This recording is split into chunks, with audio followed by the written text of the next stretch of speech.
Student ভিসায় ঢাকা বাংলাদেশ থেকে London UK কিভাবে আসলাম এই জার্নিটা আপনাদের সঙ্গে শেয়ার করার কথা ছিল। সো আমি সেটা নিয়ে এই ভিডিওটা করছি। আমি আমার ভিডিওগুলো পার্ট বাই পার্ট করব।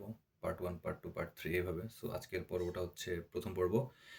তো আপনি দেশের বাইরে পড়াশোনা করতে গেলে আপনার ২ টা জিনিস থাকতেই হবে বাধ্যতামূলক। নাম্বার 1 ইজ আপনার অনার্স কমপ্লিট করতে হবে অথবা এইচএসসি কমপ্লিট করতে হবে। যদি এইচএসসি কমপ্লিট করেন অনার্সে আসতে পারবেন, আর অনার্স কমপ্লিট করা থাকলে মাস্টার্সের জন্য আসতে পারবেন। আচ্ছা গেল, এটা তো primary things. Most important thing সেটা হচ্ছে বাজেট, টাকা।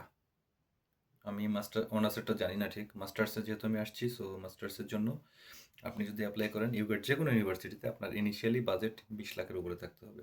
মানে আমি 20 লাখ টাকা ক্যাশ খরচ করতে পারবেন। এটা 21, 22, 23, 24, 25 পর্যন্ত পৌঁছাতে পারে। আচ্ছা ওকে।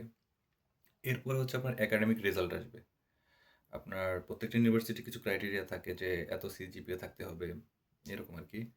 তারপরে হচ্ছে English proficiency, IELTS, TOEFL, Duolingo, OITC, PT, এরকম কিছু ইংলিশ প্রফিসিয়েন্সি ক্রাইটেরিয়া চায় ইউনিভার্সিটি ইংলিশ প্রফিসিয়েন্সি প্রুভ করার জন্য।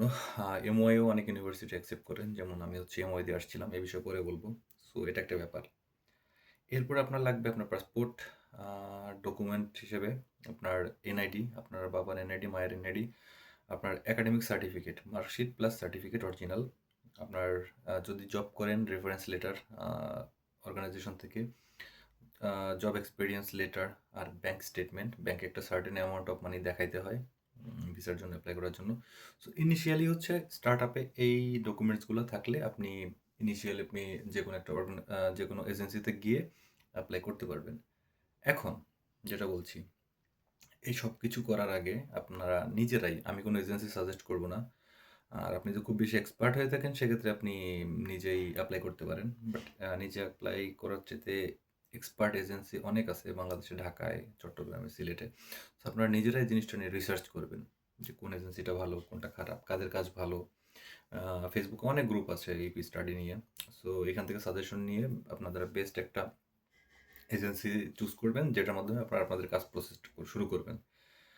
আর বাকি কথা নেক্সট ভিডিওতে বলবো। আপাতত এতটুকুই থাক, বেশি লেন্দি করার কোনো প্রয়োজন নাই। Thank you.